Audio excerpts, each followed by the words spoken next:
2 minute করি চন্দ্রশেখরের জন্য।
বেশ, সবাই এসছে।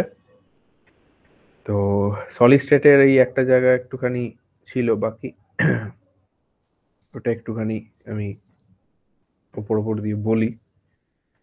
সেটা হচ্ছে ইমপারফেকশন ইন সলিডস। সলিডের মধ্যে ডিফেক্ট বা ইমপারফেকশন। এবং শুনলে একটু অবাকই লাগবে যে পারফেক্ট সলিড প্রথমত তো হয় না, আইডিয়াল, কিন্তু একটু ক্রিস্টালের মধ্যে ইমপারফেকশন থাকলে বা ইমপিউরিটি থাকলে, ইমপিউরিটি ইমপারফেকশন দুটো আলাদা জিনিস, কিন্তু যাই হোক, ইমপিউরিটি দিলেও বা ক্রিস্টালাইন কোনো ইমপারফেকশন বা ডিফেক্ট থাকলে তার প্রপার্টি মানে অনেক দিক থেকে সেটা লাভজনক হয়। ঠিক আছে, মানে ইমপারফেকশনটাই বরং লাভজনক। ঠিক আছে, আমাদের বিভিন্ন প্রপার্টি আমরা দেখতে পাই যে আরো ভালো আর কি সেই প্রপার্টি গুলো পাওয়া যাচ্ছে বা আরো এনহ্যান্স হচ্ছে। তো সেই কারণে ইমপারফেকশন ইন সলিডসটা পড়া দরকার। আইডিয়াল ক্রিস্টাল, প্রথমে ইমপারফেকশন নিয়ে পড়ছি, প্রথমে আমাদের জানতে হবে পারফেকশনটা কি, পারফেক্টটা কি, অথবা কথায় যদি বলতে হয় আইডিয়াল ব্যাপারটা কি, আইডিয়াল ক্রিস্টাল। তো আইডিয়াল ক্রিস্টাল আর কিছুই না, একটা আয়নিক ক্রিস্টাল যার সেম ইউনিট সেল আছে এবং সেম ইউনিট সেলে কন্টেন করছে same lattice point throughout the whole lattice. ঠিক আছে, সেটা হচ্ছে আইডিয়াল ক্রিস্টাল। স্বাভাবিকভাবেই যে পৃথিবীতে সবসময় আমরা জানি যে পারফেক্ট বলে কিছু হয় না, এবং এই ক্ষেত্রেও সেটার কোনো মানে লঙ্ঘন হচ্ছে না এখানেও তাই। আইডিয়াল ক্রিস্টাল মানে নর্মালি হয় না, একমাত্র সেই এক্সট্রিম একটা কন্ডিশন যেটা হচ্ছে অ্যাবসলিউট জিরো, মানে 0 কেলভিন। এই অ্যাবসলিউট জিরোতে আমরা আইডিয়াল ক্রিস্টাল পেতে পারি। আচ্ছা, গেল আইডিয়ালের কথা। এবার আসি হচ্ছে ক্রিস্টাল ডিফেক্টের কথা।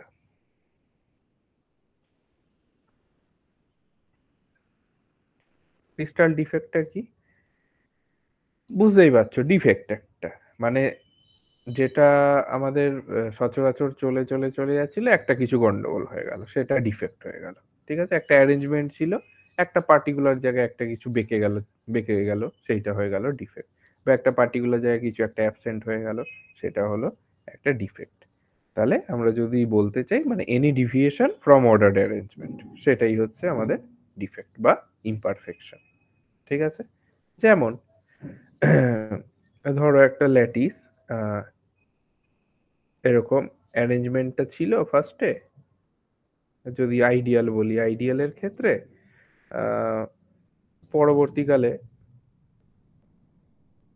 বিফোর আফটার বলা ভুল, যাই হোক এটা আইডিয়াল আর এটা ডিফেক্টেড আর কি। সেটা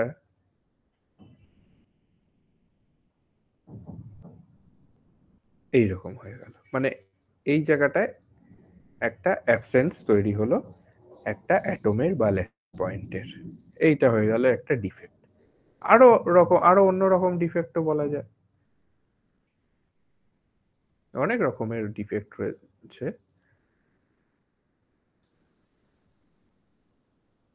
মানে এগুলো আমি বলতে চাইছি সেম লাইনে আছে, এই জায়গাটা একটুখানি এই জিনিসটা সরে গেল লাইন থেকে, এটাও এক ধরনের ডিফেক্ট। ঠিক আছে, তাহলে ডিফেক্ট অনেক ধরনের হতে পারে। আচ্ছা, ক্রিস্টাল ডিফেক্ট একটা বলতে পারি, ইলেকট্রনিক ডিফেক্ট একটা বলতে পারি, পয়েন্ট অর অ্যাটমিক ডিফেক্ট। নাম শুনেই বোঝা যাচ্ছে ইলেকট্রনিক ডিফেক্ট হচ্ছে ডিউ টু ইলেকট্রনস, এটারও নাম শুনে বোঝা যাচ্ছে ডিউ টু অ্যাটমস। আচ্ছা, আমরা এইটা নিয়ে যদি দেখি যে অ্যাটমিক ডিফেক্ট,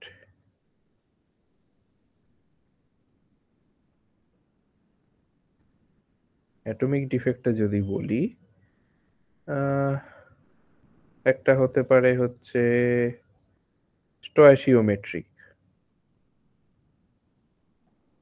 ডিফেক্ট, একটা হতে পারে নন স্টয়সিওমেট্রিক, একটা হতে পারে ইমপিউরিটি, ওই যে তখন বলছিলাম ইমপিউরিটি বা ইমপারফেকশন, তো ইমপিউরিটিটা হচ্ছে এক ধরনের ডিফেক্ট। ব্যাপারটা ওই রকম, সব ইমপিউরিটি হচ্ছে ডিফেক্ট, কিন্তু সব ডিফেক্ট কিন্তু ইমপিউরিটি নয়, ডিফেক্টের একটা পার্ট হচ্ছে ইমপিউরিটি।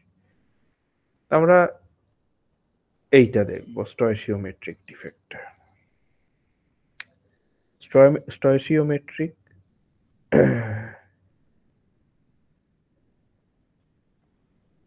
ডিফেক্টটা কি? স্টয়সিওমেট্রিক কম্পাউন্ড আগে কি দেখতে হবে, যে কম্পাউন্ডগুলো ক্যাটায়ন, যে কম্পাউন্ডগুলোর মধ্যে ক্যাটায়ন আর অ্যানায়ন এই রেশিওটা, এইটা হচ্ছে আমার আইডেন্টিক্যাল থাকে আইডিয়াল ক্রিস্টালের, মানে আইডিয়াল ক্রিস্টালের সাথে এইটা আইডেন্টিক্যাল থাকবে, তাহলে সেটাকে বলবো স্টয়সিওমেট্রিক কম্পাউন্ডস। এবার স্বাভাবিকভাবে স্টয়সিওমেট্রিক ডিফেক্ট কি, যে ডিফেক্ট স্টয়সিওমেট্রিক কম্পাউন্ডস এর মধ্যে দেখা যায় সেটাই হলো স্টয়সিওমেট্রিক ডিফেক্ট। স্টয়সিওমেট্রিক ডিফেক্টের হচ্ছে দুটো ভাগ, সেটা হচ্ছে শর্টকি ডিফেক্ট, একটা হচ্ছে ফ্রেঙ্কেল ডিফেক্ট।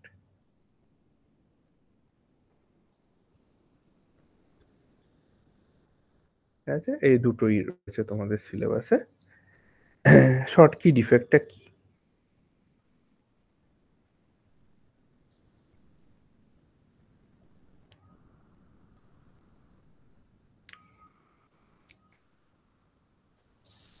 শর্টকি ডিফেক্টটা কি দেখি। আচ্ছা, আইডিয়াল ক্রিস্টালটা ফার্স্টে এঁকে নিই আমি। এখানে স্টয়সিওমেট্রিক তো অ্যানায়ন ক্যাটায়ন দুটোই আর কি করব। ঠিক আছে, এটা হচ্ছে আমার ক্যাটায়ন, এটা হচ্ছে আমার অ্যানায়ন। ঠিক আছে, তো আমি এমন একটা অ্যারেঞ্জমেন্ট করব,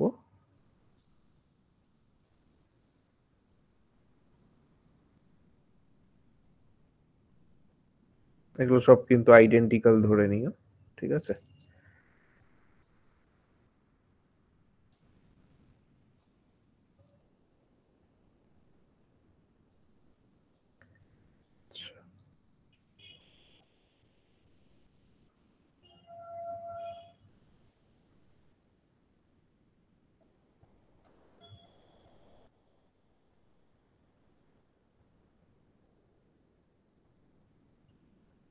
এইটা, এটা হলো আমার আইডিয়াল ক্রিস্টাল।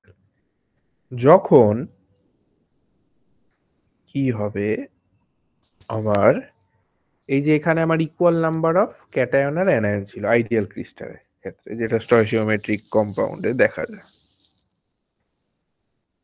ডিফেক্ট হওয়ার পরে, মানে যে ডিফেক্টে আমার এই নাম্বার অফ ক্যাটায়ন আর অ্যানায়নটা আনইকুয়াল হয়ে যাচ্ছে, মানে ইকুয়াল নাম্বার অফ আর থাকছে না, সেই ক্ষেত্রে সেইটাকে বলবো আমরা শর্টকি ডিফেক্ট। ঠিক আছে, ধরো যেমন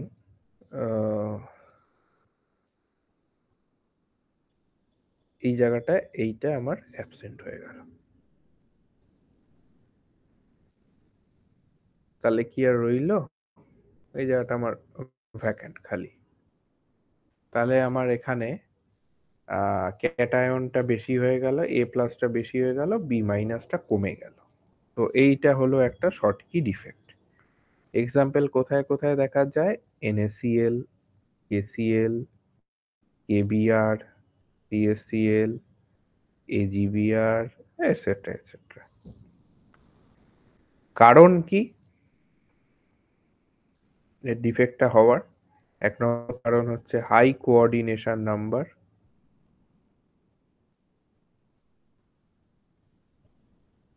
দু নম্বর হচ্ছে cations and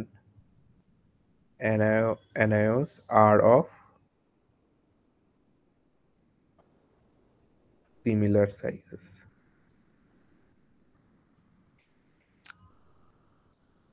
তার কনসিকুয়েন্স কি হবে এই শর্টকি ডিফেক্টর?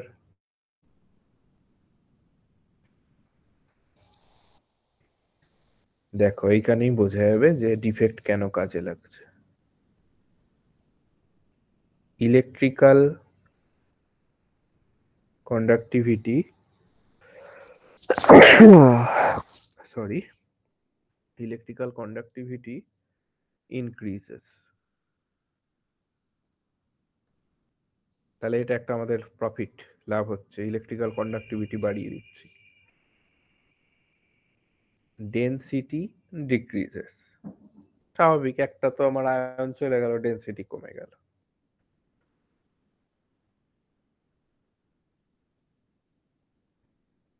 Lattice energy or stability of crystal decreases, যেহেতু হোল রয়েছে। তো এই জিনিসগুলো আমার এই শর্টকি ডিফেক্টের কনসিকুয়েন্সেস হতে পারে।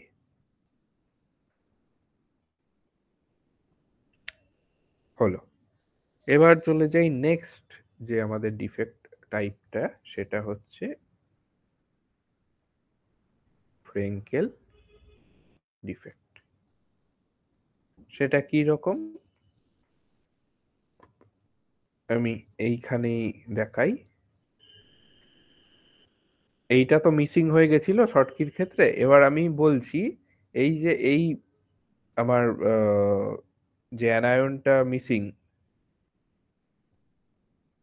ঠিক আছে, এই আয়নটা যে মিসিং হয়ে যাচ্ছে, মিসিং হয়ে ও একটা অন্য একটা ইন্টারস্টিশিয়াল পজিশনে ও কিন্তু যাচ্ছে, অকুপাই করছে, এইরকম ব্যাপারটা হয়ে গেল। ঠিক আছে, এই জায়গাটা থেকে সরে ওই জায়গাটায় চলে এলো। এই ধরনের ডিফেক্টকে আমরা বলবো হচ্ছে ফ্রেঙ্কেল ডিফেক্ট। ঠিক আছে, কোথায় কোথায় হতে পারে? এক্সাম্পল AgBr এ দেখা যায়, AgCl এ দেখা যায়, AgI দেখা যায়, ZnS এটসেট্রা। রিজন কি হতে পারে, কন্ডিশন কি হতে পারে? একটা হচ্ছে লো কোঅর্ডিনেশন নাম্বার, আগেরটা ছিল কিন্তু হাই কোঅর্ডিনেশন নাম্বার। আর এইটার কারণ একটা কি হতে পারে, আগেরটা ছিল যেমন সেম সাইজের হবে, এখানে cations and anions are of different sizes. Consequences কি হতে পারে?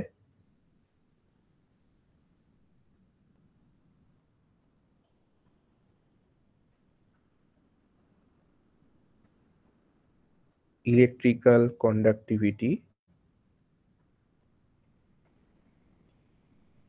ইনক্রিজেস। এটা একটা কনসিকুয়েন্স, স্বাভাবিক, এটা একটা কনসিকুয়েন্স তো হবেই।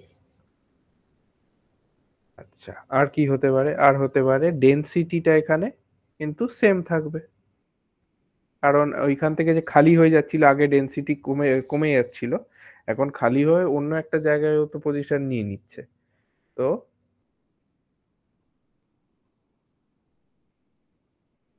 Density remains same. 3 number, lattice energy or stability of crystal decreases. কিসের জন্য? Due to presence of holes. এখানে তো একটা হোল থেকেই গেল, ওই জায়গাটা ছেড়ে এই জায়গাটায় চলে এলো, কিন্তু এখানে একটা হোল ক্রিয়েট করে দিয়ে গেল, সেই কারণে। 4 নম্বর, closeness of similar charges tends to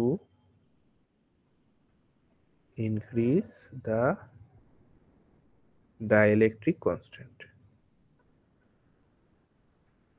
এখানে সিমিলার চার্জেসের দেখো ক্লোজনেসটা বেড়ে গেল, এটা ডাইইলেকট্রিক কনস্ট্যান্টটাকে বাড়িয়ে দেয়।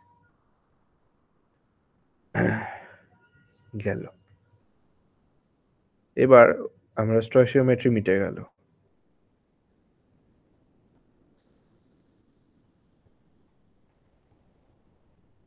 নন স্টয়চিওমেট্রিক ডিফেক্টস, তার আগে দেখতে হবে নন স্টয়চিওমেট্রিক কম্পাউন্ডস কি। স্বাভাবিকভাবে বোঝা যাচ্ছে স্টয়চিওমেট্রিক কম্পাউন্ডস যা ছিল তার উল্টোটা যদি হয় তাহলে নন স্টয়চিওমেট্রিক কম্পাউন্ডস হয়ে গেল। স্টয়চিওমেট্রিক কম্পাউন্ডসে কি ছিল? ক্যাটায়ন টু অ্যানায়ন রেশিও যেটা, সেটা আইডিয়াল ক্রিস্টালের সাথে আইডেন্টিক্যাল। তো স্বাভাবিকভাবে এখানে বলবো আইডেন্টিক্যাল নয়, সেই কম্পাউন্ডগুলি হলো নন স্টয়চিওমেট্রিক কম্পাউন্ডস। এবং যে ডিফেক্ট নন স্টয়চিওমেট্রিক কম্পাউন্ডে দেখা যাচ্ছে সেগুলোই হলো নন স্টয়চিওমেট্রিক ডিফেক্টস। এবার তার যে টাইপগুলো, একটা হচ্ছে মেটাল এক্সেস ডিফেক্ট, আর একটা হচ্ছে metal deficiency defect. Metal excess ডিফেক্টটা কি দেখে নি।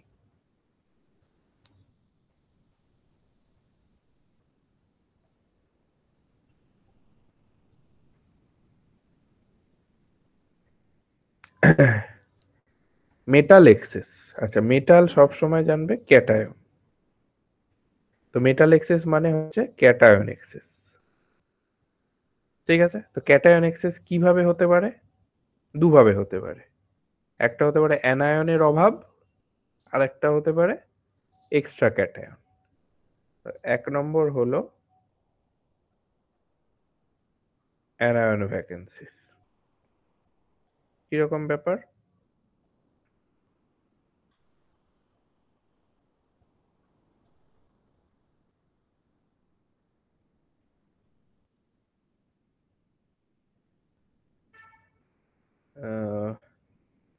এ plus B minus A plus B minus B minus A plus, এইখানে আমি একটা ভ্যাকেন্সি রেখে দিচ্ছি অ্যানায়নের, A plus B minus A plus B minus A plus. তাহলে এই অ্যানায়নের একটা ভ্যাকেন্সি রয়ে গেল, এইটাকে বলা হয় এফ সেন্টার বা কালার সেন্টার। আছে তোমাদের? ঠিক আছে, আচ্ছা এক্সাম্পল কি কি? আচ্ছা এই যে অ্যানায়নের ভ্যাকেন্সি রয়ে গেল, তার মানে এখানে ক্যাটায়ন এক্সেস রয়ে গেছে, মানে মেটাল এক্সেস ডিফেক্ট এটা। তো এক্সাম্পল হলো NaCl, এখানে এক্সেস Na থাকে, KCl এক্সেস K থাকবে, মানে এই K প্লাস Na প্লাস এগুলো স্বাভাবিকভাবে এক্সেস ক্যাটায়ন গুলো। LiCl এক্সেস Li থাকবে। ঠিক আছে, এইগুলো হচ্ছে আমার অ্যানায়ন ভ্যাকেন্সি। আচ্ছা অ্যানায়ন ভ্যাকেন্সি কোথায় অবজার্ভ করা যায়? Observe in those crystal which আর, এটা কিন্তু দেখেই বোঝা যাচ্ছে, লাইকলি টু ফর্ম শর্টকি ডিফেক্ট। দেখো শর্টকি ডিফেক্টে তো এইটাই বলেছিলাম অ্যাকচুয়ালি। তো এই অ্যানায়ন ভ্যাকেন্সি মেটাল এক্সেস যে ডিফেক্টটা, এটা কিন্তু এই শর্টকি মানে আস্তে আস্তে শর্টকি ডিফেক্ট ফর্ম করছে। ঠিক আছে, আচ্ছা এফ সেন্টারের কথা বলছিলাম। এফ সেন্টারটা কি? ইলেকট্রনস, এই যে অ্যানায়ন ভ্যাকেন্সিতে, এখানে তো দেখো অ্যানায়ন ভ্যাকেন্সি তো হলো বুঝলাম, কিন্তু আমাকে নিউট্রালিটিটা তো রাখতে হবে পুরো ইয়েটা ল্যাটিসটার বা পুরো সলিডটা। তো এখানে একটা ড্রিফট ইলেকট্রন কিন্তু থাকবেই সেই নিউট্রালিটিটা মেনটেন করার জন্য। এই যে ইলেকট্রনটা যে অ্যানায়ন ভ্যাকেন্সিতে ট্র্যাপড হয়ে গেল সেইটাকে বলা হচ্ছে এফ সেন্টার। ঠিক আছে? আচ্ছা,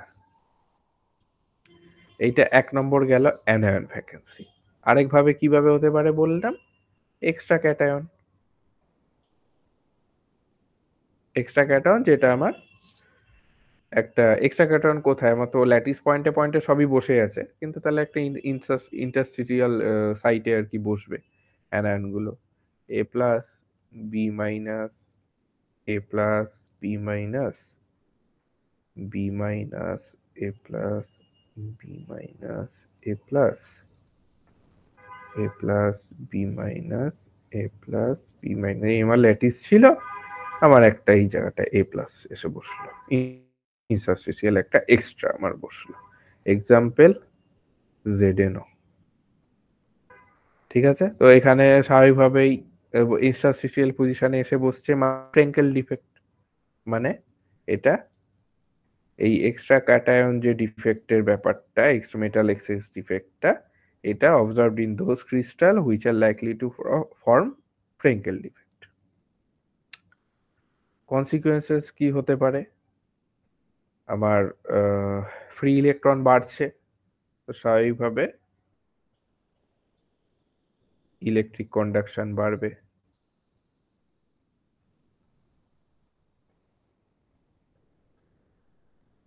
কনসিকুয়েন্স, তো ইলেকট্রন মানে ফ্রি ইলেকট্রন বাড়ছে, তো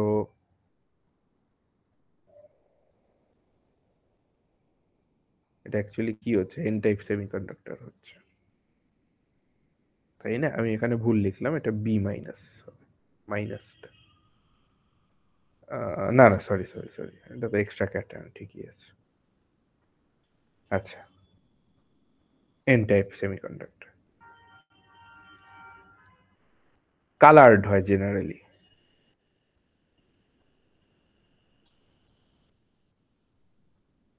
ঠিক আছে? যেমন NaCl কে দেখবে ইয়েলো, KCl এর রং হচ্ছে ভায়োলেট। NaCl ইয়েলো বলতে ওই আর কি, হ্যাঁ, ইয়েলোইশ হোয়াইট টাইপের।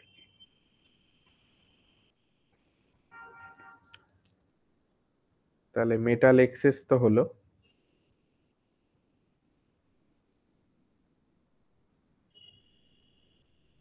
মেটাল ডেফিসিয়েন্ট, মেটালের অভাব।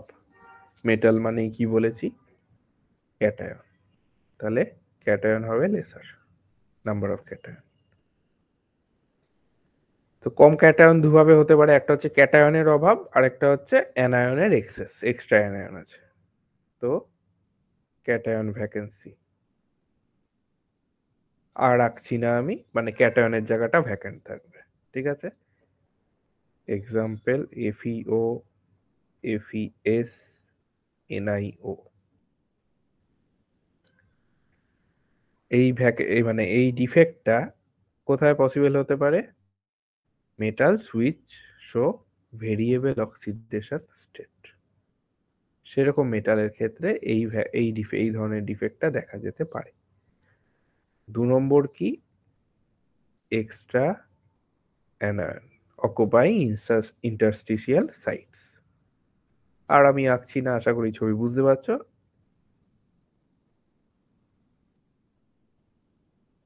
একটা এক্সট্রা আমার অ্যানায়ন ঢুকে যাবে এখানে। এইটা অতটা আর কি কমন নয়। ঠিক আছে? কারণ সবসময় জানবে যে ক্যাটায়ন এর থেকে অ্যানায়ন বড় হয়। ঠিক আছে? অ্যানায়নের সাইজটা বড় হয়, তো যেহেতু বড়, তো মানে ভেতরের জায়গাতে ঢুকতে ওর প্রবলেম, মানে সম্ভব নয় আর কি অতটা। তো এই কারণে এটা অতটা কিন্তু কমন ডিফেক্ট নয়। কনসিকুয়েন্স কি হতে পারে? ইলেকট্রিসিটি কন্ডাক্টিভিটি বাড়বে। আচ্ছা, আর এই কম্পাউন্ড গুলোকে পি টাইপ সেমিকন্ডাক্টরও কিন্তু বলা হচ্ছে।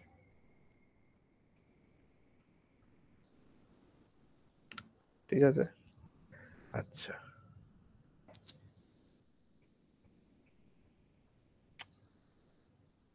আর কি আছে দেখে নি সিলেবাসে।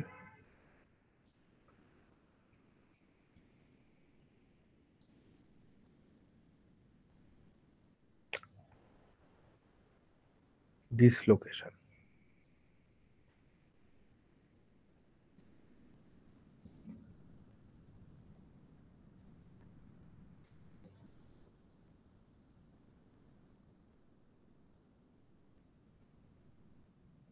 Role of dislocation in crystal growth. Dislocation কি? ডিসলোকেশন কথাটা থেকেই বুঝতে পারছো কিন্তু, যে যে জায়গায় লোকেশন থাকার কথা সেই জায়গা থেকে সরে গেছে। এটা আমি একেও একটা জায়গায় বুঝালাম, প্রথমে যখন এক্সাম্পল একে একে বোঝাচ্ছিলাম ডিফেক্টে, তখন ডিসলোকেশন বুঝিয়েছিলাম, যেখানে থাকার কথা সেখান থেকে একটু সরে গেল, সেটাই হচ্ছে ডিসলোকেশন। তো এটা ক্রিস্টাল গ্রোথে কিভাবে রোল প্লে করছে।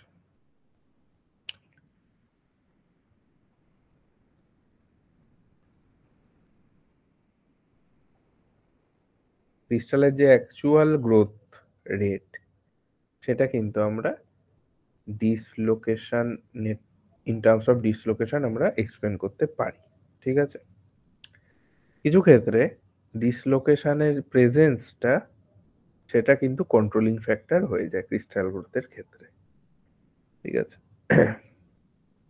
দেখা গেছে যে মানে যখন ক্রিস্টাল গ্রো করা হচ্ছে, যখন আমরা ক্রিস্টালকে গ্রো করছি low super saturation of order of 1% ধরতে পারি, তখন গ্রোথ রেটটা কিন্তু খুব ফাস্টার হয়। ঠিক আছে, গ্রোথ রেটটা কিন্তু খুব হাই হয়।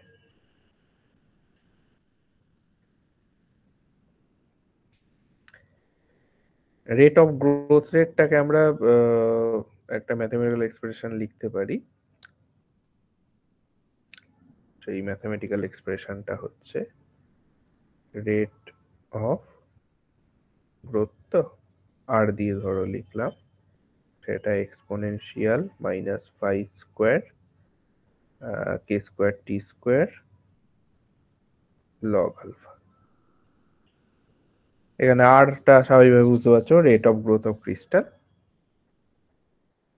ফাই যেটা, এটা হচ্ছে নিয়ারেস্ট নেবার ইন্টারাকশন। কে বলছি না জানো, বোলজম্যান কনস্ট্যান্ট। টি হচ্ছে অ্যাবসোলিউট টেম্পারেচার। আলফাটা কি? আলফাটা আর কিছু ratio P by P zero. পিটা কি? পিটা হচ্ছে অ্যাকচুয়াল ভেপার প্রেশার, আর পি জিরোটা হচ্ছে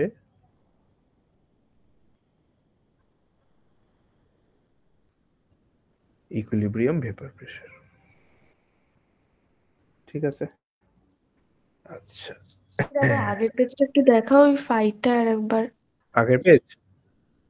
হ্যাঁ দাদা।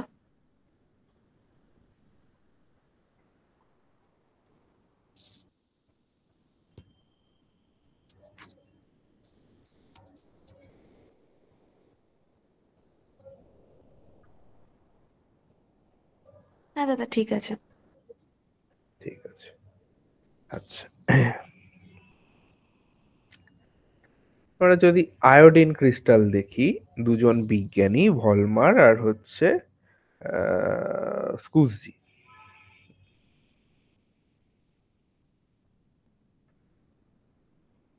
এরা দুজন 1951-এ অবজার্ভ করলো যে আয়োডিন ক্রিস্টালটা মিনিমাম হবে। ঠিক আছে, মানে মানে আয়োডিন ক্রিস্টালটা বলতে আমি ভুল করলাম, মানে growth rate of iodine crystal সেটা কখন মিনিমাম হবে? যখন সুপার স্যাচুরেশনটা আমার 1%-এর থেকে কম হবে। ঠিক আছে, 1%, লেস দেন 1% হবে।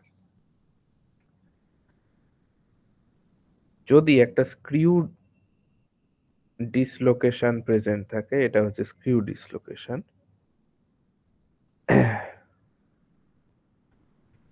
যদি এটা প্রেজেন্ট থাকে তাহলে it is never necessary to nucleate a new layer.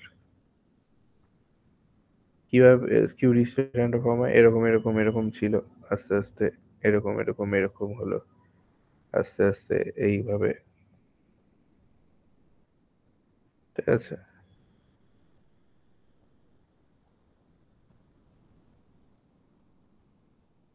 এই এরকম ভাবে ঘুরে ঘুরে এই টাইপের চলে আসে।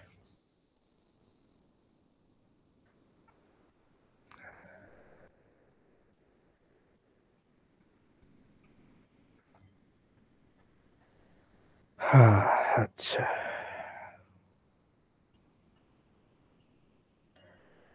আচ্ছা, এই তোমার স্ক্রু ডিসলোকেশনে যদি আমি থাকে তখন অ্যাকচুয়াল আমার গ্রোথ রেট সেটা কিভাবে লিখতে পারি? আর ইকুয়াল টু এ থিটা। আরটা তো গ্রোথ রেট, এ একটা কনস্ট্যান্ট,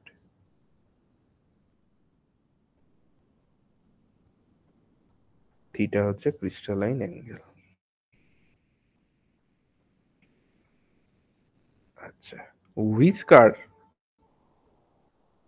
একটা সেটা অবজার্ভ করা যাচ্ছে যখন মানে হাই সুপার স্যাচুরেশন কন্ডিশনে ক্রিস্টালটা গ্রো করা হচ্ছে, ঠিক আছে?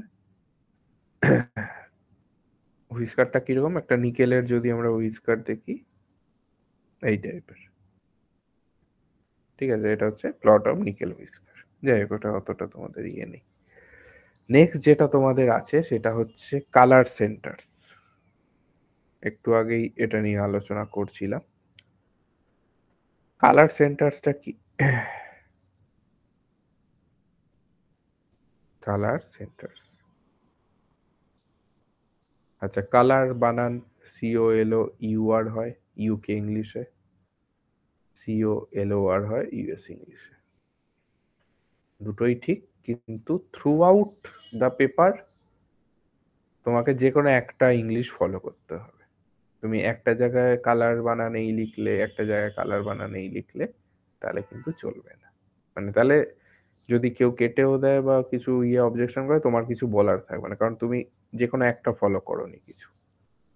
সবসময় যে কোনো জিনিসেই যে কোনো একটা থ্রু আউট দ্য পেপার বা পুরো খাতাটা বা যাই লিখছো সেটা পুরোটা ফলো করবে, ঠিক আছে? আচ্ছা,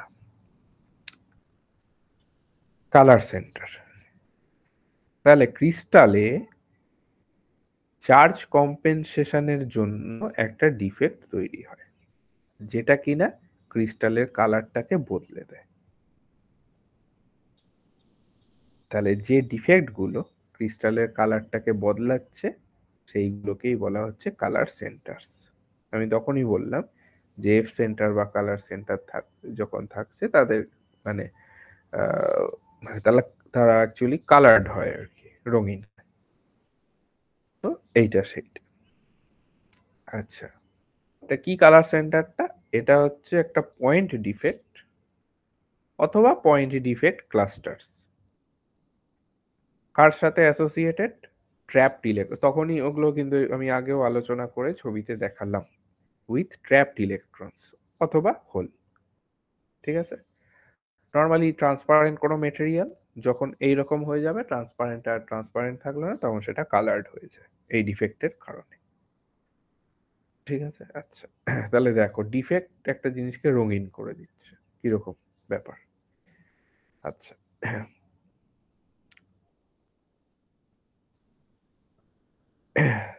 তাহলে এই কালার সেন্টার বা এফ সেন্টার একটা সলিডকে কালার্ড বানিয়ে দিচ্ছে কিভাবে? কখন? যখন ইলেকট্রনিক গ্রাউন্ড স্টেট মানে একটা ডিফেক্ট, ওই ডিফেক্টটার ইলেকট্রনিক গ্রাউন্ড স্টেট একটা হায়ার এনার্জি স্টেটে এক্সাইটেড হচ্ছে। কিভাবে এক্সাইটেড হচ্ছে? এই যে চারিপাশের আলো, আলো এসে পড়ছে সলিডটার ওপর, ভিজিবল লাইট।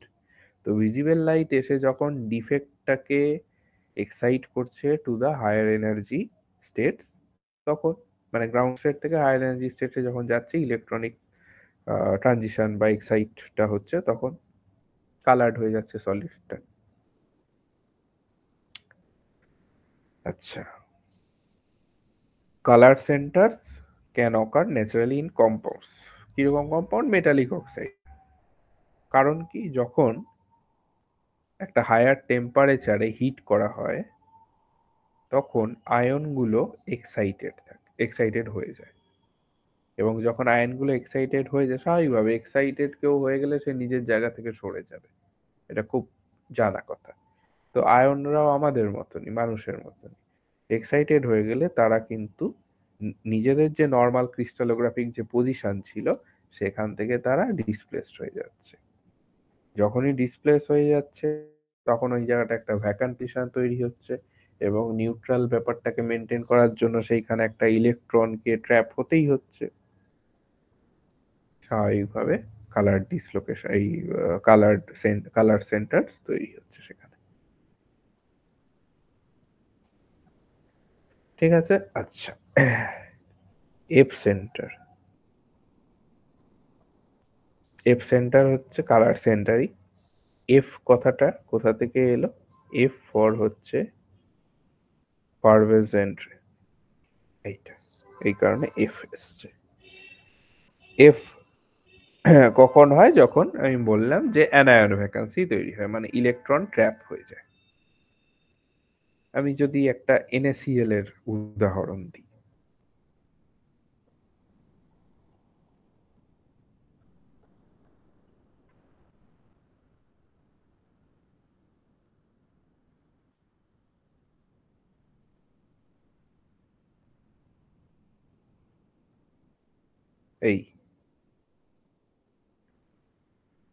এটা হলো NaCl কে যদি হিট করা হয়, ঠিক আছে, হিট করে Na ভেপার,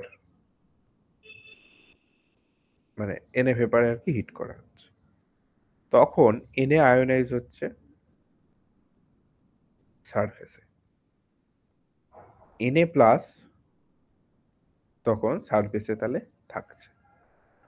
Na প্লাস যখন সারফেসে চলে যাচ্ছে এইখান থেকে, তখন এই জায়গাটায় E মাইনাস থাকছে, কারণ এখানে অ্যানায়ন ভ্যাকান্সি তৈরি হচ্ছে, Cl মাইনাসের একটা ভ্যাকান্সি তৈরি হচ্ছে। সেটাকে ব্যালেন্স করার জন্য আমাকে একটা ইলেকট্রন এখানে ট্র্যাপ হতেই হচ্ছে। ঠিক আছে, তখন এই কারণে তখন কিন্তু কালারটা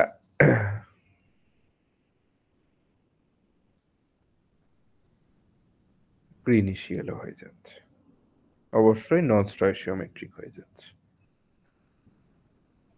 ঠিক আছে, Na1 plus delta Cl, delta অবশ্যই very very greater than 1।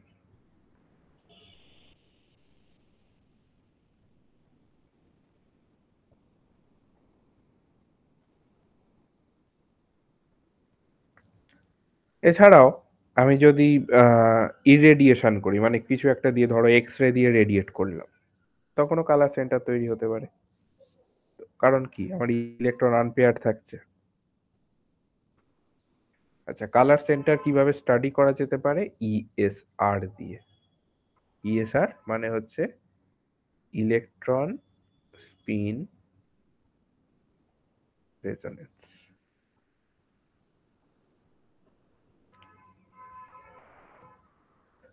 F centre prepare কিভাবে করতে পারো তুমি? একটু আগেই দেখালাম, এই জায়গাটা হিট করে, এইটা 2 নম্বর আমি বললাম যে ইরেডিয়েট করলাম এক্স রে দিয়ে। ঠিক আছে। আচ্ছা, আর আমি ডিটেলস অত যাচ্ছি না। প্রিপারেশনের। আচ্ছা, টাইপস অফ কালার সেন্টার।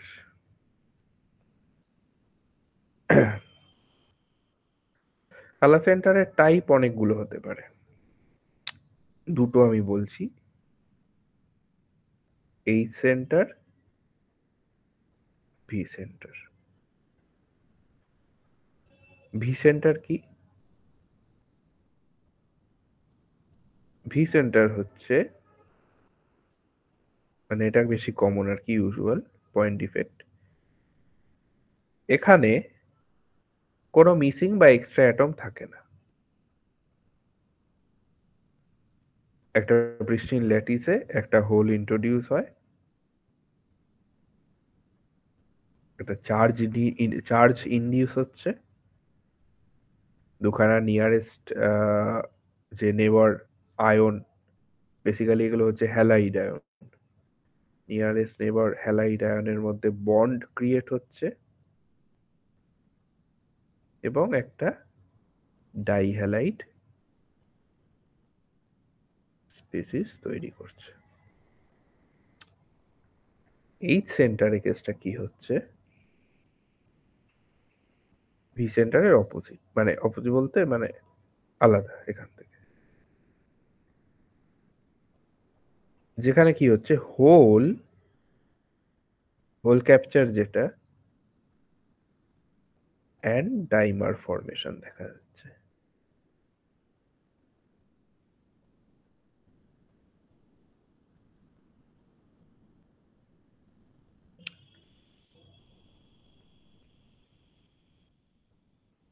আমি যদি আঁকি, একটু এঁকে বোঝানোর চেষ্টা করি জিনিসটা।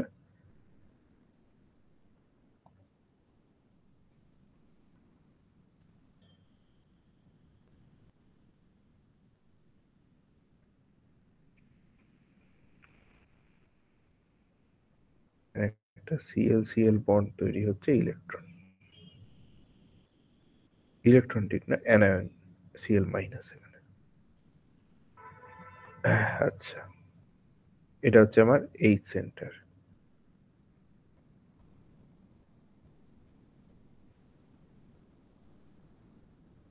ভি সেন্টারে কি হচ্ছে,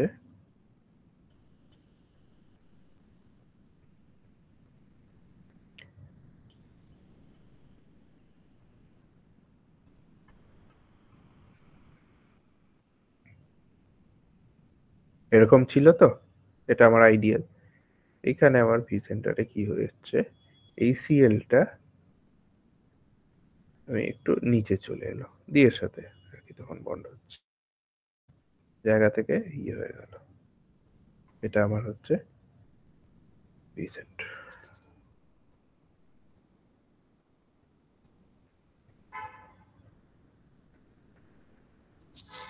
ভি সেন্টারে দুখানা ল্যাটিস আয়োডাইড ডাইমার ফর্ম করছে, ঠিক আছে। আর এইচ সেন্টারে যে ডাইমারটা ফর্ম হচ্ছে সেটা একটা ল্যাটিস আয়োডাইড আর একটা ইন্টারস্টিশিয়াল আয়োডাইড, বুঝতেই পারছো, ইন্টারস্টিশিয়াল একটা জায়গায় সে রয়েছে, তার সাথে ডাইমারটা ফর্ম হচ্ছে। আর এটা এখানে কিন্তু ল্যাটিসটাই ল্যাটিসের যে আমার ইয়েটা আয়োডাইডটা ছিল সেটাই এসে কিন্তু বন্ড ফর্ম করেছে। এইচ সেন্টার যে এই সেন্টারটাকে থার্মালি কিন্তু আমরা ভি সেন্টারে কনভার্ট করতে পারি, এবং দুখানা ডিফেক্টের কিন্তু ডিফারেন্ট অপটিক্যাল এবং ইলেকট্রনিক প্রপার্টি বা সিগনেচার কিন্তু রয়েছে। আচ্ছা, আরো আমি ইয়েতে যাচ্ছি না, আর টাইপ গুলোতে যাচ্ছি না।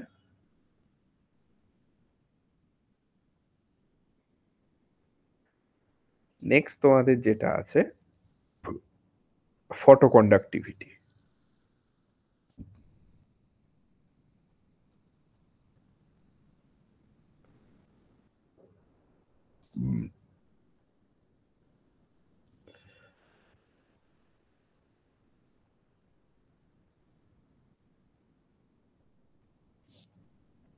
ফটো কন্ডাক্টিভিটি নামটা শুনে আন্দাজ করতেই পারছো যে কি ব্যাপারটা ঘটছে।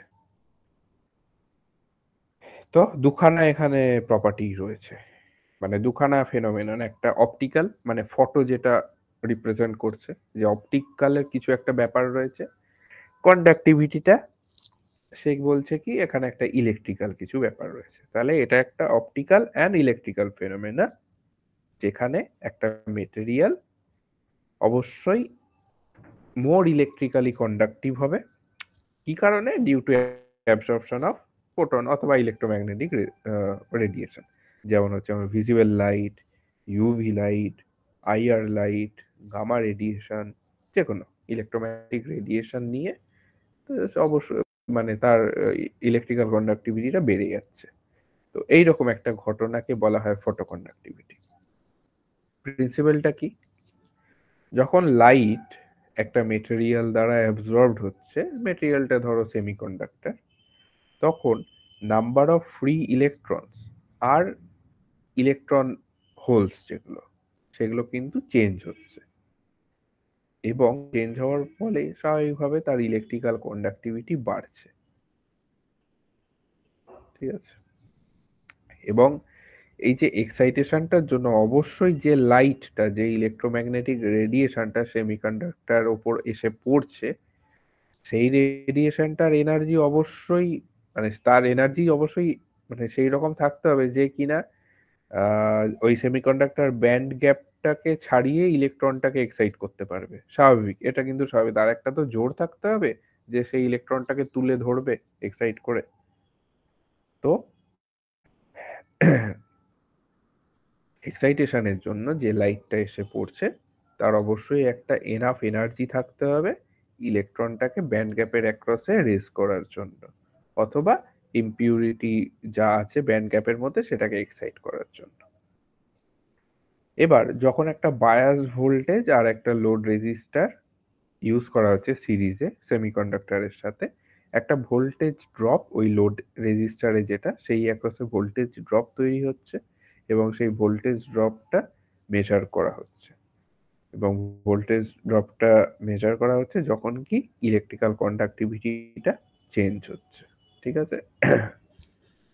মানে যখন হচ্ছে ইলেকট্রিক্যাল কন্ডাক্টিভিটিটা তো বাড়ছে, তো সেটা মেজার করার একটা পদ্ধতি।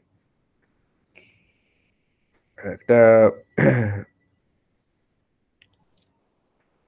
ফটোকন্ডাক্টিভ মেটেরিয়ালের ক্লাসিক এক্সাম্পল কি হতে পারে?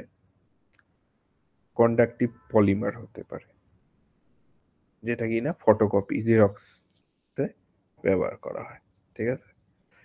লেড সালফাইড, যেটা কিনা ইনফ্রারেড ডিটেকশন অ্যাপ্লিকেশনে ব্যবহার করা হয়। এরকম অনেক কিছু আছে।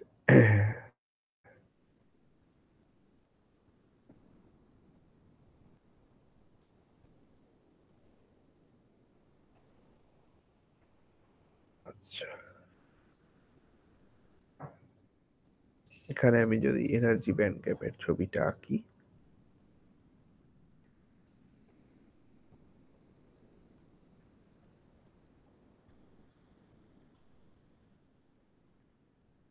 আমার কন্ডাকশন ব্যান্ড, এটা আমার ভ্যালেন্স ব্যান্ড। এগুলো সব তোমাদের জানা। এটা হচ্ছে ব্যান্ড গ্যাপ বা ফরবিডেন রিজিয়ন।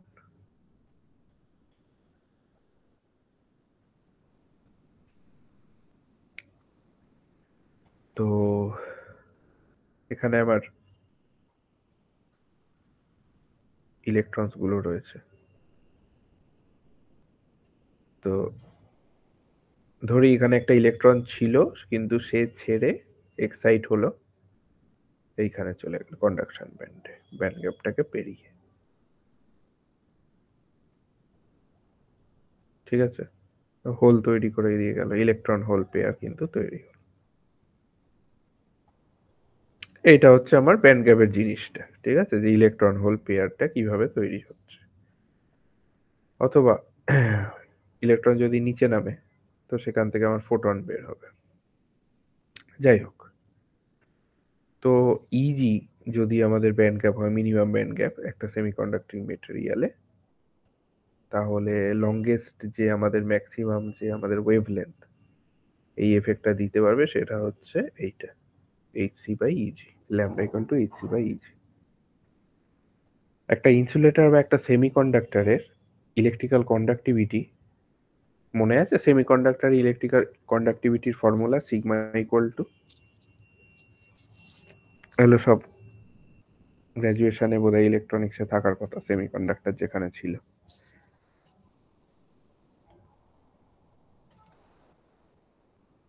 বলো যদি কি কারোর মনে থাকে।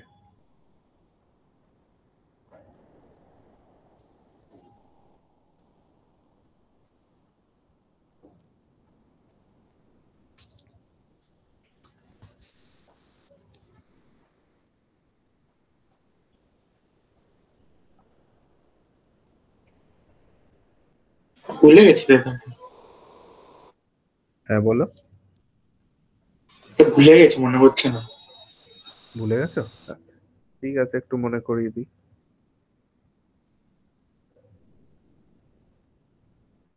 এটা এটা তো আমার কন্ডাক্টিভিটি। এন আর পি হচ্ছে ইলেকট্রন কনসেন্ট্রেশন, হোল কনসেন্ট্রেশন। আর মিউ এন আর মিউ পি হচ্ছে যথাক্রমে ইলেকট্রন আর প্রোটনের, ইলেকট্রন আর হোলের মোবিলিটি। এবার একটা হোমোজিনিয়াস মেটেরিয়াল যেখানে আমার ইলেকট্রন আর হোলের কনসেন্ট্রেশনটা সমান, ঠিক আছে, সেখানে আমি এখানে চেঞ্জ ইন কন্ডাক্টিভিটি, চেঞ্জের থেকে বলা ভালো রাইজ ইন কন্ডাক্টিভিটি, কারণ কন্ডাক্টিভিটি এখানে বাড়বেই। সেটা আমি সিগমা, মানে ডেল্টা সিগমা দিয়ে লিখলাম। সেটা হচ্ছে এইরকম।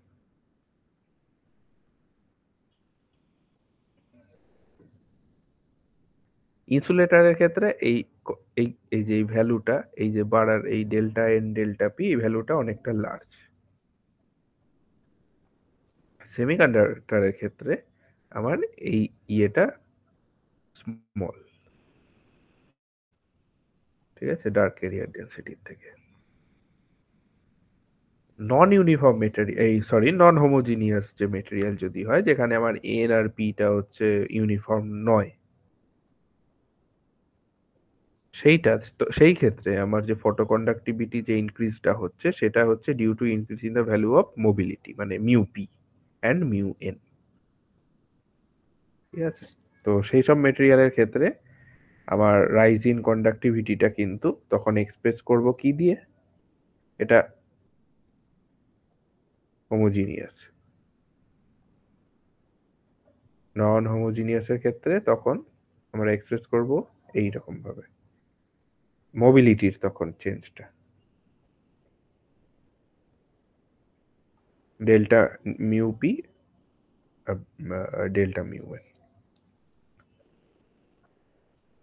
ঠিক আছে, এইটা হচ্ছে আমার ফটো কন্ডাক্টিভিটি। ফটো সেন্সিটিভিটি তোমাদের নেই বোধহয়, যাচ্ছি না সেসবে। স্পেকট্রাল রেসপন্স, আচ্ছা, ফটোকন্ডাক্টিভ মেটেরিয়াল। ফটোকন্ডাক্টিভ মেটেরিয়াল হতে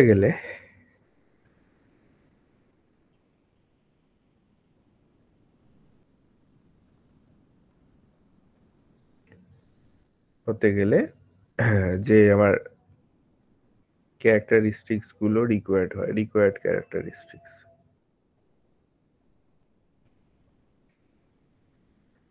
সেটা হচ্ছে হাই স্পেকট্রাল সেন্সিটিভিটি। ঠিক আছে,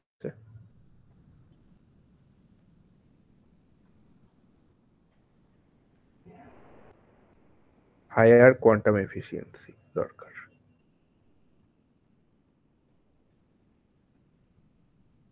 হায়ার ফটোকন্ডাক্টিভ গেন দরকার,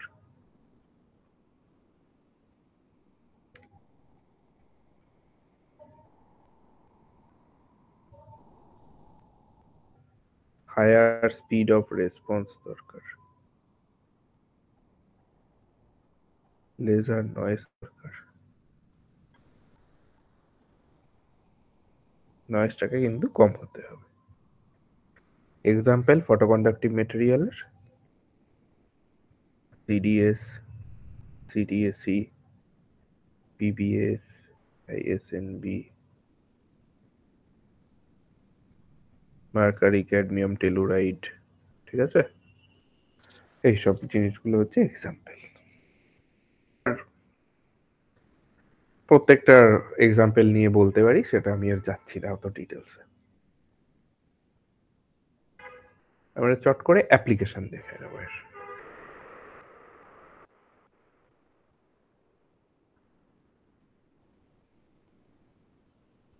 ফটোডায়োড, আমি আর এগুলোর ডিটেলসে কিন্তু যাচ্ছি না। ফটোডায়োড কি করে আমি জাস্ট মুখে হালকা করে বলে দিচ্ছি, একটা ফটো ডিটেক্টর যেটা কিনা লাইটকে কারেন্ট অথবা ভোল্টেজে কনভার্ট করতে পারবে, ঠিক আছে? আচ্ছা, তো এই সোলার সেল যেমন ফটোডায়োড ইউজ করা হবে, ঠিক আছে? আচ্ছা,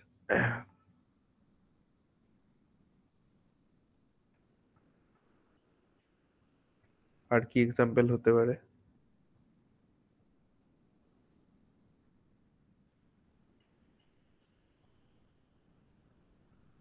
আর ফটোডায়োড ছাড়া ফটোভোল্টাইক সেল হতে পারে, সোলার সেল যেটা বলতে পারি।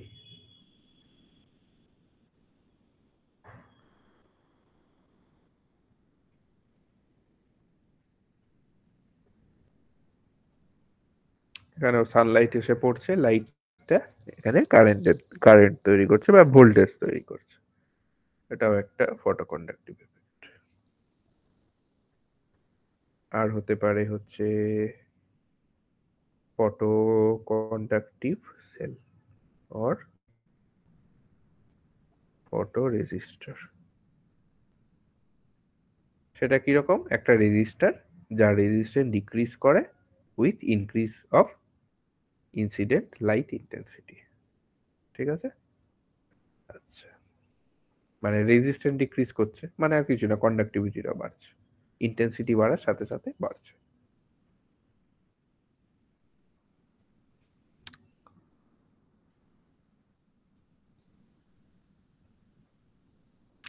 আচ্ছা, হ্যাঁ,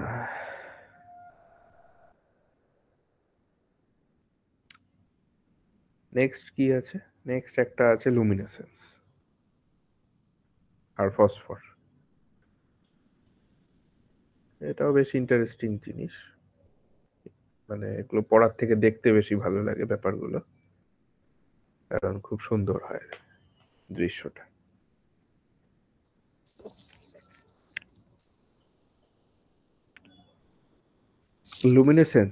লুমিনেসেন্স কথাটা প্রথম কোথা থেকে আসে? একজন জার্মান ফিজিসিস্ট ওয়াইডম্যান, সে একটা ফিনোমেনা ডিসক্রাইব করছিল যে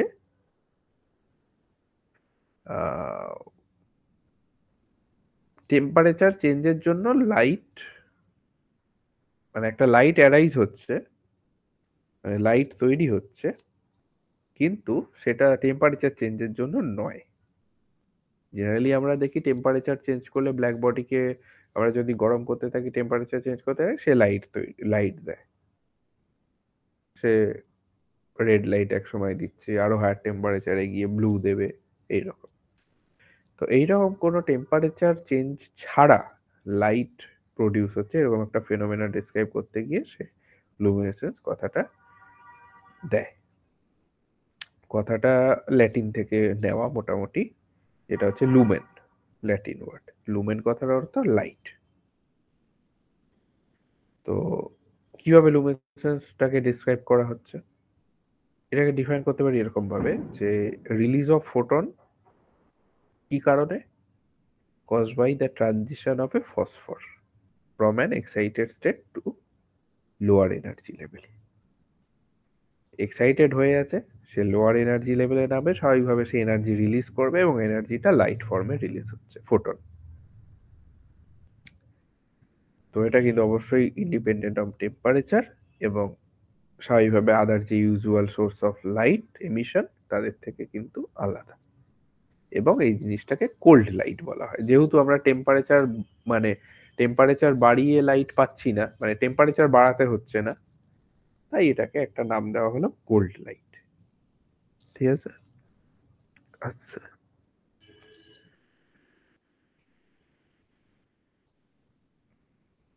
আর কি বলা যেতে পারে? আর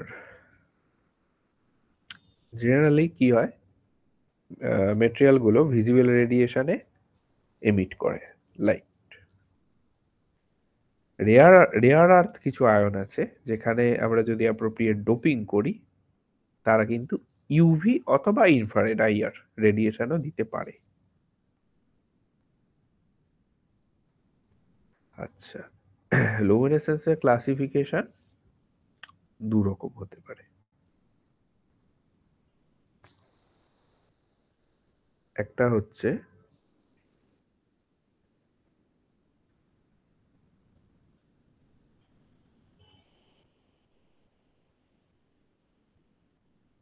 ফ্লোরেসেন্স, একটা হচ্ছে ফসফোরেসেন্স।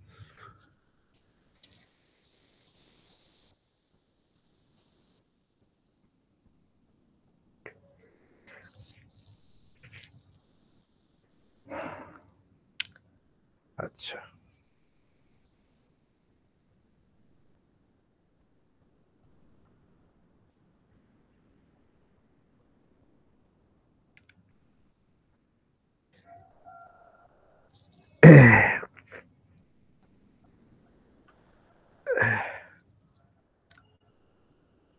আরো আছে, আরো বলা যেতে পারে, অ্যাকচুয়ালি আরো অনেক কিছু, মেন আছে দুটো। কেমোলুমিনেসেন্স আছে, মেকানোলুমিনেসেন্স আছে, বায়োলুমিনেসেন্স, রেডিওলুমিনেসেন্স, এইসব নানা রকম ভাবে রয়েছে। আচ্ছা, মেন আমরা এই দুটো দেখবো। যে এমিশনটা 10⁻⁻8 সেকেন্ড টাইম ইন্টারভালের মধ্যে হয়, মানে এক্সাইট করলাম, এক্সাইট করার 10⁻⁻8 সেকেন্ডের মধ্যে এমিশনটা হবে, সেটাকে বলা হচ্ছে ফ্লুরোসেন্স। এবং 10⁻⁸ সেকেন্ডের পরে যে আমার এমিশনটা হবে সেইটাকে বলা হচ্ছে ফসফোরোসেন্স। ফসফোরোসেন্সটা অ্যাকচুয়ালি সবসময় মনে হয় ফসফোরোসেন্সটা হচ্ছে আফটার গ্লো, মানে এক্সাইট করার ওই অতক্ষণ বাদে গ্লোটা এমিশনটা পাওয়া যাবে। তাহলে ফ্লুরোসেন্সের ক্ষেত্রে আমরা লিখতে পারি টাউ সিটা, সেটা হচ্ছে 10⁻⁸ সেকেন্ড। ফসফোরোসেন্সের ক্ষেত্রে আমরা লিখতে পারি টাউ সিটা গ্রেটার দেন 10⁻⁸ সেকেন্ড। বোঝা গেল? তাহলে আমি এক্সাইট করলাম এবং এক্সাইট করা 10⁻⁸ সেকেন্ডের মধ্যে আমি এমিশনটা পেয়ে গেলাম, সেই ঘটনাটাকে বলবো ফ্লুরোসেন্স। এক্সাইট করলাম, 10⁻⁸ সেকেন্ড পেরিয়ে গেল, তারপরে আমি এমিশনটা পাচ্ছি, সেটাকে বলা হচ্ছে ফসফোরোসেন্স। আচ্ছা, ফসফোরোসেন্সটা কি? ফসফোরোসেন্সটা হচ্ছে, মানে ওই ক্ষেত্রে ফেনোমেনাটা কি হচ্ছে, মানে কেডিএ ট্র্যাপিং হচ্ছে এবং রেডিয়েটিভ রিকম্বিনেশন হচ্ছে, ট্র্যাপ হয়ে রিকম্বাইন করছে, রেডিয়েশন দিচ্ছে, এটা হচ্ছে ফসফোরোসেন্স। ফসফর কাকে বলে?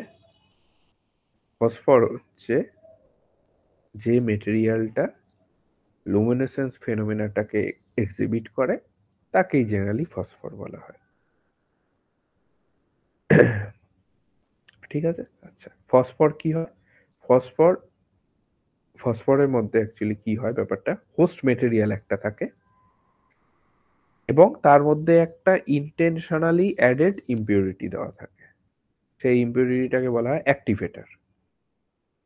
ঠিক আছে? একটা হোস্ট মেটেরিয়াল এবং তার মধ্যে আমি ইন্টেনশনালি একটা ইম্পিউরিটি অ্যাড করছি, ওই ইম্পিউরিটিটা হলো অ্যাক্টিভেটর, ও কিনা অ্যাক্টিভেট করছে জিনিসটাকে। আচ্ছা, তো এটা কিরকম কনসেন্ট্রেশন থাকে? পিপিএম অর্ডারে থাকে, পার্টিকেলস পার মিলিয়ন অর্ডারে। এই যে ইম্পিউরিটির যে বা অ্যাক্টিভেটরের আয়নটা পার্সেন্টেজটা।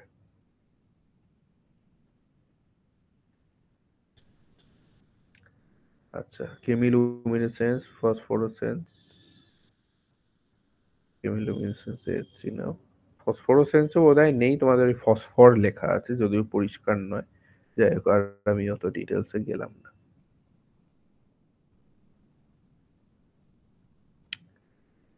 অ্যালয় একটা জিনিস রয়েছে।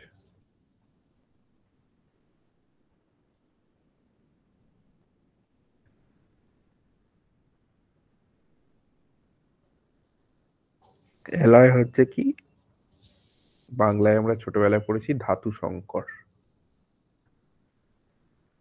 আচ্ছা, মানে বিভিন্ন মেটালের সাথে আরো কিছু মিশিয়ে আমরা অ্যালয় ফর্ম করতে পারি।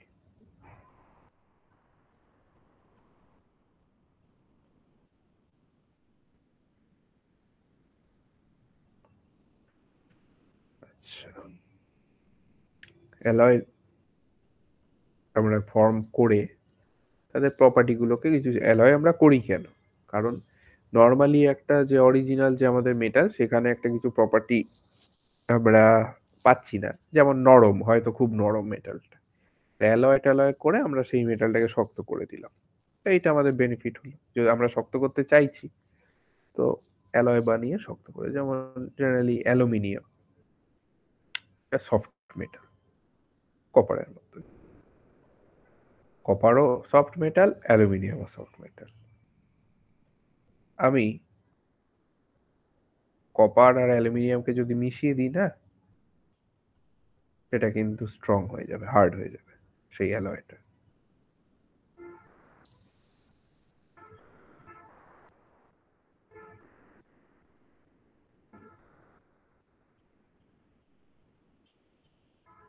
ঠিক আছে। আচ্ছা, কপার আর অ্যালুমিনিয়াম মেশালে কি হয় বলতে পারবে? কি আমরা মানে কি অ্যালয়টা পাই?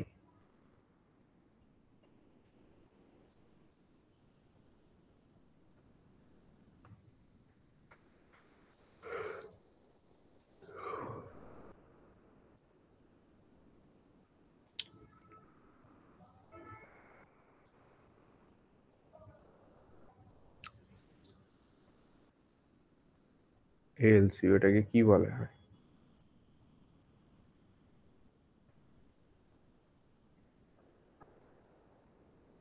অ্যালুমিনিয়াম ব্রোঞ্জ, ব্রোঞ্জ পাই আমরা। ঠিক আছে, তামা আর অ্যালুমিনিয়াম মেশালে সেটা কিন্তু শক্ত, অন্তত কপার অ্যালুমিনিয়ামের থেকে তো শক্ত।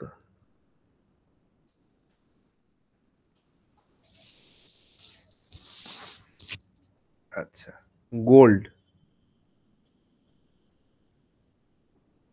গোল্ড যখন কপারের সাথে আমরা মিশিয়ে অ্যালয় করি তখন কিন্তু জুয়েলারি তৈরি করতে ব্যবহার করা হয়।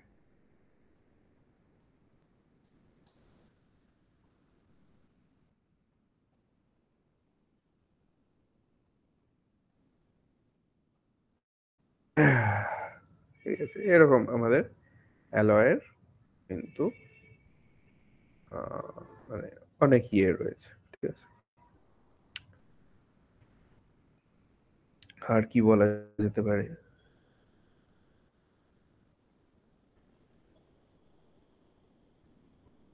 আচ্ছা, সোল্ডারিং,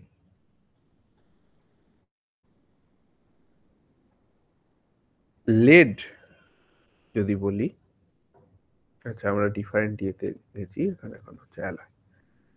লেড,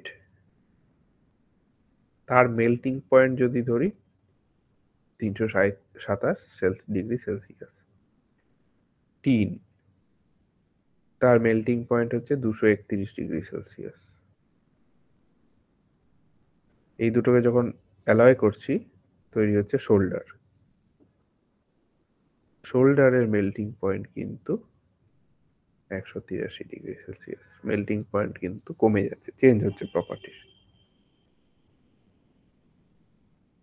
তো ইলেকট্রিক্যাল কানেকশন করার সময় সোল্ডারিং করা হয়, তাই জন্য লো মেল্টিং পয়েন্ট দরকার, তাই এটা অ্যালয় দিয়ে এই কাজটা করা হলো। তাহলে অ্যালয় হচ্ছে homogeneous mixture of two or more metals. পিতল যেমন হচ্ছে অ্যালয় একটা, bronze alloy, stainless steel alloy. Alloying এর পারপাস কি হতে পারে? মেটালের হার্ডনেস বাড়ানো, টেনসাইল স্ট্রেংথ বাড়ানো, করোশন রেজিস্ট্যান্ট করা, তারপর হচ্ছে ডাক্টিলিটি বাড়ানো, সারফেস বা অ্যাপিয়ারেন্সটাকে আরো অ্যাট্রাকটিভ বানানো, এরকম প্রচুর প্রচুর প্রচুর ইয়ে রয়েছে।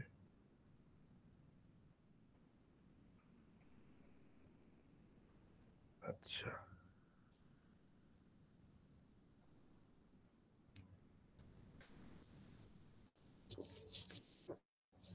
এরকম টুকটাক আমি কিছু কিছু জিনিস টাচ করে গেলাম। নেক্সট দিন আরো কিছু টাচ করব। একটু জাম্প করে স্ট্যাট মেকে আসি। Ising model পড়িয়েছে?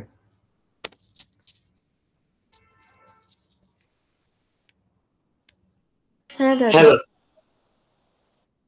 ঠিক আছে, এটা বোঝা গেছে? হ্যাঁ দাদা। Monte Carlo simulation? হ্যাঁ, এই লাস্টেই করালো মন্টে কার্লো। আচ্ছা, বেশ।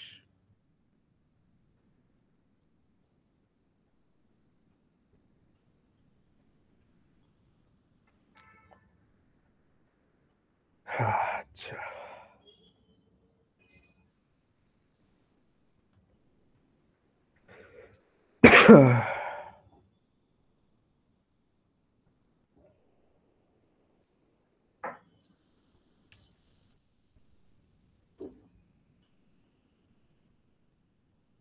আইজিং মডেলটা একটু বলি। বলো তো আইজিং মডেলটা কি?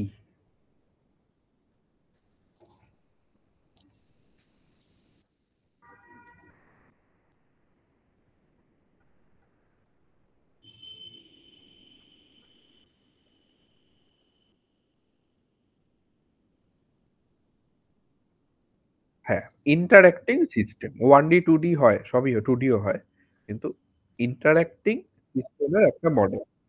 হ্যাঁ, তোমাদের 1D পড়িয়েছে। হ্যাঁ, তো ইন্টারঅ্যাক্টিং সিস্টেমের একটা মডেল, সেটা হচ্ছে আইজিং মডেল।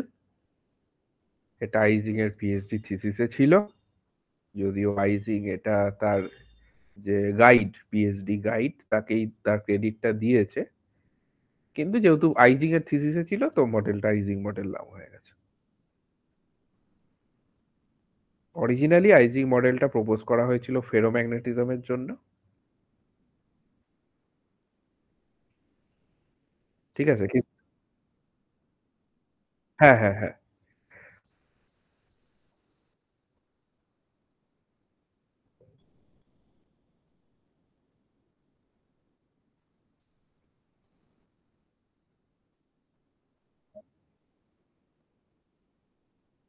স্কেলিং এ কি আছে দাঁড়াও করছি।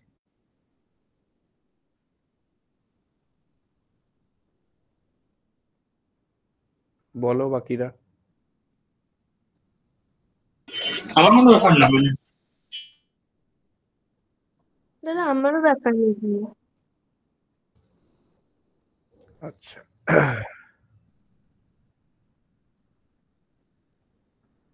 দাদা আমার তো মনে হয় স্কেলিংও দরকার নেই এখন করানোর, হ্যাট্রি ওই পোর্শন গুলো করালে ভালো হয়, কারণ পুরো স্ট্যাট ম্যাকের পেপারে যা যা রয়েছে, তো ওই,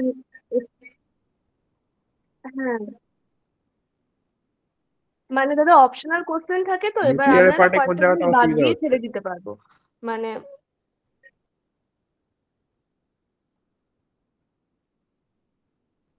হ্যাঁ দাদা, নিউক্লিয়ার নিউক্লিয়ার অ্যাটমিক এগুলোই মানে ঝামেলার হচ্ছে, কারণ স্ট্যাটে অলরেডি অনেকগুলো হ্যাঁ, ওটা। চ্যাপ্টার পড়িয়ে দিয়েছেন। আর মানে কোশ্চেন তো থাকবে, তার মধ্যে সব তো করতে হবে না, 4টে করতে হবে, এবার কিছু চ্যাপ্টার হ্যাঁ, মানে স্কেলিংটা যদি ভাবি অমিট করে দেবো। হ্যাঁ, এই দুটোতে বেশি সমস্যা বেশ। দাদা। এটা বরাবরের প্রবলেম। এটা আমরাও যখন মাস্টার্স করেছি আমাদের ওই অ্যাটমিক নিউক্লিয়ার এইসব নিয়ে প্রবলেমই হতো। যাই হোক, নিউক্লিয়ারটা তো আমার এখনো প্রবলেম আর কি, আমি নিউক্লিয়ারটাকে রীতিমতো ভয় পাই।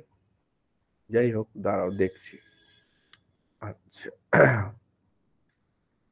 নিউক্লিয়ারে তোমরা আমাকে একটু বলো যে কি কি করিয়েছে। ফার্স্টে নিউক্লিয়ার প্রপার্টিজ বেসিক যেগুলো, ওগুলো তো পড়িয়েছে। দাদা সমস্যাটা হচ্ছে নিউক্লিয়ার যিনি পড়ান উনি বেসিক কিছু পড়ান না ওই ও তোমাকে আচ্ছা আমি আচ্ছা। ওই এগুলো পাঠিয়েছি কিনা আমি জানি না। হ্যাঁ, এসসি স্যারের নোটগুলো পাঠানো হয়েছে কিনা, আমরা কেউ পাঠিয়েছি কিনা জানি না, কিন্তু ওগুলো ডিকোড করতেই মোটামুটি সমস্যা হয়ে যাচ্ছে। মানে ওই কালেকটিভ মডেল, শেল মডেল, এইগুলোই এইটুকু ডিকোড করতেই অসুবিধা হয়ে যাচ্ছে। তারপর গ্রুপ থিওরি তো কিচ্ছু জানি না তেমন ভাবে, মানে অল্প কিছু হয়েছে। হ্যাঁ, ওইখান থেকেই করছেন। এবার টার্ম গুলো চেঞ্জ করে দেন, এবার টার্মটাও বোঝা মুশকিল হয়ে যাচ্ছে, মানে এত আহ, কি বলবো, এত মানে ছোট করে জিনিসগুলো করা, স্টেপ গ্যাপ করে করে, আর প্রচন্ড মানে আহ, হ্যাঁ হ্যাঁ ওটাই আর। আচ্ছা, তাহলে ওই নিউক্লিয়ারের নোটের বাইরে থেকে কোয়েশ্চেন আসবে না বলছো, তাই তো? না, নোটেশন টার্ম কিছু আলাদা আসে না। ওই মোটামুটি ওর মধ্যেই ঘোরাফেরা করে। এবার আমাদের অন্যান্য বার বেশ। অ্যাসাইনমেন্ট দিয়ে দেন বা উনি একটা সাজেশন দেন, এবার আমরা কেউ মানে ক্লাসও করিনি সেরকম ভাবে, ওই জন্য চোটে ফোটে উনি আর সাজেশন আর অ্যাসাইনমেন্টেও আলাদা যা টাইপস এর কোশ্চেন, লাগিয়ে মানে দিয়েছো। যেটা এই সমস্ত কাণ্ড হয়ে গেল। দাদা বুঝতে পারি না তো, না এবার আলাপন গিয়ে বলো যে আমি ক্লাস করেছি, আমাকে অন্তত সাজেশনটা দিন।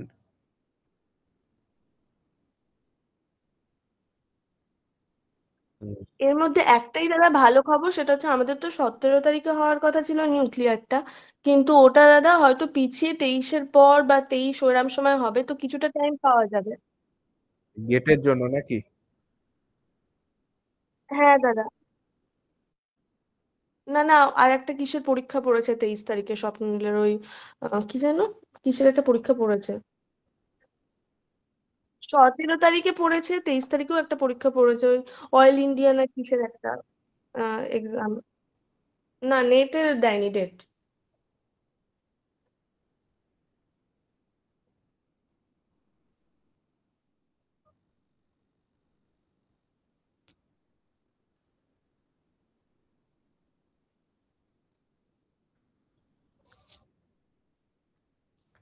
যাই হোক, তাহলে নিউক্লিয়ারের নোটটা একবার আমাকে কেউ পাঠিও।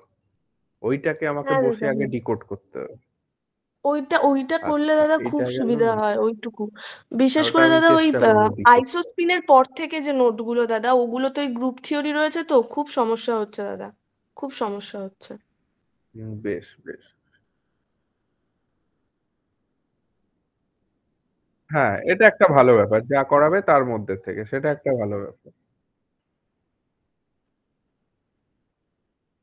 নাম্বার খুবই ভালো দেয় দাদা, মানে ওটা অ্যাটেন্ড করা মানেই লাভ, মানে খুবই ভালো দেয়। আমার গতবারে আমার উনার যা অ্যাটেন্ড করেছিলাম, আমার মনে হয় আমি ফুল মার্কস পেয়েছি ওখানে। মানে আর একজনের কিছু অ্যাটেন্ড করিনি তো, ওটাতে ফুল মার্কস না আসলে সম্ভব হতো না, মানে ভুলভাল করেছিলাম আর একজনের প্রচুর। হুম। তো ওইটা করতে গিয়ে বেসিক্যালি আরেকজনেরটাতে সেরকম ভাবে দেখে যেতে পারিনি পরীক্ষার আগে, ফলে আমার মনে ছিল না, উল্টোপাল্টা হয়ে গিয়েছিল।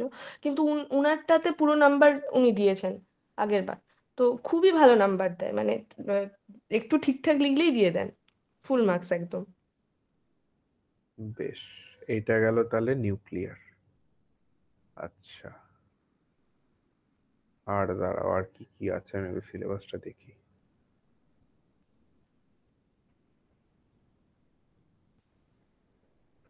আচ্ছা, এইবার চলে আসি হচ্ছে ইয়েতে, অ্যাটমিকের কি প্রবলেম বলো?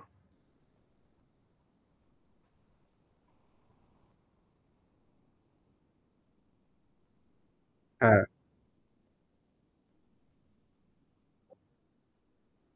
হ্যাঁ হ্যাঁ হ্যাঁ হ্যাঁ হ্যাঁ হ্যাঁ হ্যাঁ। হ্যাঁ, ওটা ফলো করলে হবে।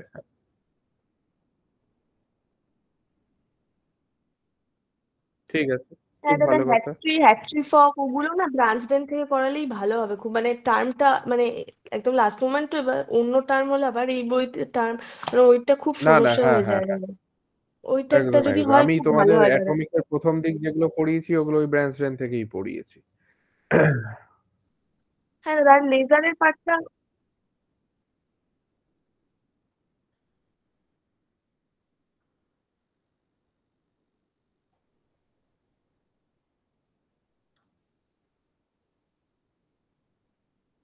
আচ্ছা,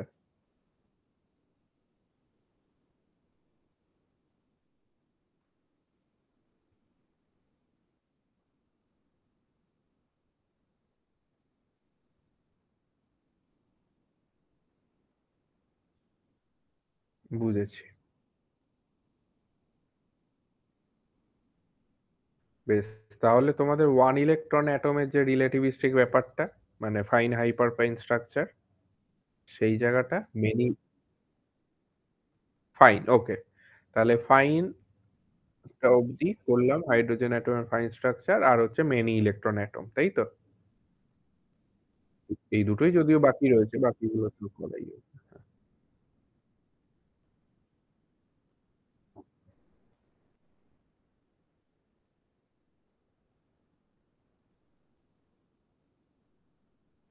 হ্যাঁ, আচ্ছা, 2 ইলেকট্রনের ওখানটাতে শুধু ওই আইডেন্টিক্যাল পার্টিকেল মডেল ওই অবধি তো হয়েছে নাকি? মানে তারপরে আর তো কিছু করতে হবে না, ওই ground state of 2 electron atoms ওইসব তো লাগছে না, ভেরিয়েশনাল মেথড এসব তো লাগছে না। ওখানে তো ওগুলোও পাঠিয়েছিলিস মনে হয়, গ্রাউন্ড স্টেট অফ 2 ইলেকট্রন অ্যাটমসটা পাঠিয়েছিলিস।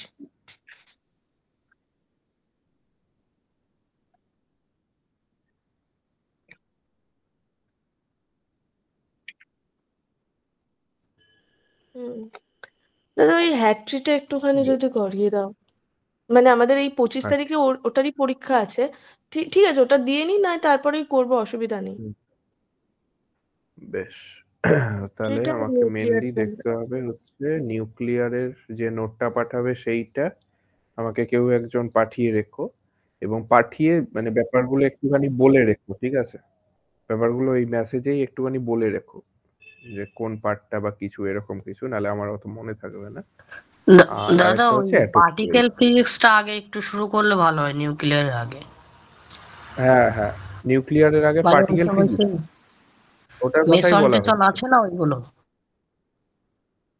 একদম ফার্স্টের দিকে যেটা বলছো। না না দাদা, আইসোস্পিনের পর থেকে যে পিডিএফ গুলো, আমি মানে আমি ওই দাদা যে আমি আচ্ছা ওগুলো আচ্ছা, পাঠিয়ে দেবো। পার্টিকেল ফিজিক্স এর মধ্যেই। আমি বুঝতে পাঠাবো পেরেছি দাদা, আমি বুঝতে পেরেছি। পাঠাবো তোমাকে। হ্যাঁ হ্যাঁ হ্যাঁ, তুমি পরপর আমাকে করে আমি পাঠিয়ে পাঠিয়ে দিও, দেবো, ওটা আমি ফার্স্টে দেখবো। ওইগুলো পাঠিয়ে দেবো, পরে ওই শেল মডেল আর কালেক্টিভ মডেলটা। ঠিক আছে ঠিক আছে, আমি আগে ওগুলো পাঠাবো, তারপর তোমার শেল মডেল আর কালেক্টিভ মডেলটা পরে পাঠাচ্ছি তাহলে। মানে ওর ওর ঠিক আছে, পরেই তুমি পাঠিয়ে তাহলে দিচ্ছি, ওগুলো আগে একসাথেই পাঠিয়ে পাঠাও, দিচ্ছি। ওগুলো আমি আগে পড়ে দেখি কি কি বলেছে বা কিছু, সেইগুলো তাহলে আমি হ্যাঁ নেক্সট দাদা দিন হ্যাঁ, মানে একদিন ইয়ে জাস্ট করবো। নোটটা ডিকোড করাটাই হচ্ছে ওই তারপরে যা রয়েছে ওটা যদি কোনোভাবে মেমোরাইজ করে চলে যায়। হ্যাঁ ব্যাস, আর কিচ্ছু লাগবে না, বেশ, জাস্ট মানে প্রত্যেকটা এক্সপ্রেশন কি করেছে জাস্ট এইটুকু, তো খুব বেশি হচ্ছে এক্সপ্রেশন। ঠিক আছে।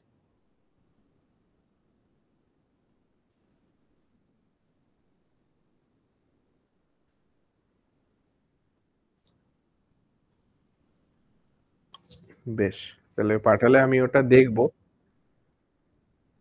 দেখে আমি নেক্সট দিন ওটা দেখি যদি তোমাদের বলা যায়। নিউক্লিয়ারটাকে আমিও অবশ্য ভয় পাই, আমার তো যেহেতু ধরো কনডেন্স মেটেরিয়াল সায়েন্সের লোক, আমার নিউক্লিয়ার ফিউক্লিয়ার আমার মাথায় খুব একটা ঢোকে না আর কি।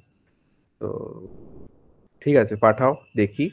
আর অ্যাটমিকের ওই দুটো পার্ট, হ্যাঁ ওটা পড়িয়ে দেবো। আর দুদিনের মধ্যে হয়ে যায়। পরীক্ষা কবে, 4 তারিখ?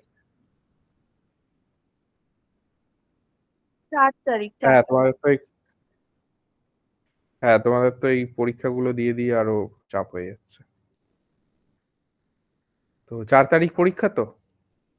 হ্যাঁ দাদা, 4 তারিখ থেকে শুরু।